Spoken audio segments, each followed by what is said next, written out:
Barricade দিয়ে আমাদের আটকানো যাবে না।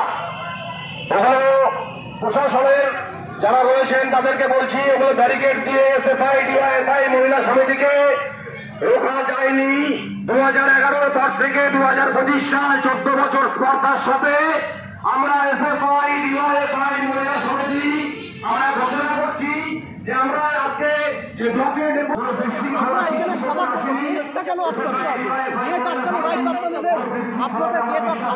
সভা করবো আমরা তো বলিনি আমরা কোনো আমরা অ্যান্টি সোশ্যাল না কেউ আমরা কেউ আমরা ইনফরমেশন দিতে আমাদের প্রতিনিধিরা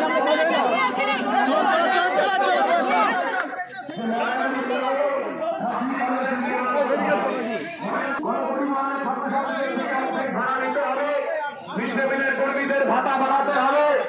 ময়নাগুড়ি কলেজে দীর্ঘদিন নির্বাচন বন্ধ রয়েছে, ছাত্র সংসদ নির্বাচন পুনরায় চালু করতে হবে।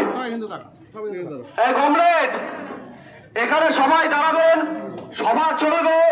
আমরা অত্যন্ত দায়িত্বশীল ছাত্র যুব মহিলা সংগঠনের পক্ষ থেকে এসেছি। পুলিশ প্রশাসনের কাছ থেকেও আমরা অনুরোধ করছি, আপনারাও আপনাদের দায়িত্বশীলতা বজায় রাখবেন। এখান থেকে কোনো কমরেডরা ফিরে যাবেন না।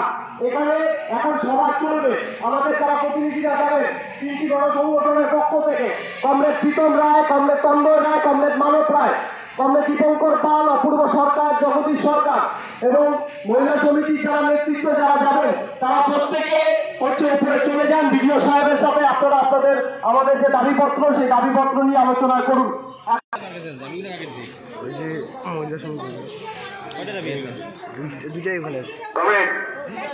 যারা প্রতিনিধি টিমের সদস্যরা আপনারা উপরে প্রবেশ করুন, সাথী সভাপতি ও অন্যান্য কমরেড। একটু আগে পুলিশ প্রশাসন অনেক চেষ্টা